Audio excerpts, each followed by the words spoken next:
Awit, 3 kabanata. Panalangin pang umaga. O Panginoon ko, kay raming kaaway sa abang lingkod mo may kumakalaban. Ang palagi nilang pinag-uusapan, ako raw o Diyos, di mo tutulungan. Ngunit ang totoo, sa lahat ng oras, iniingatan mo at inililigtas.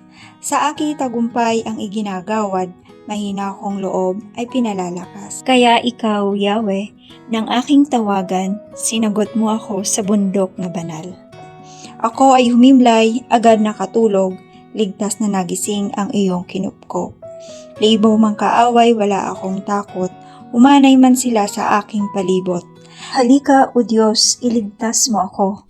Lahat kong kaaway ay pasukuin mo. Lipulin mo yaong masasamang tao, yamang kaligtas ay nagbuhat sa iyo.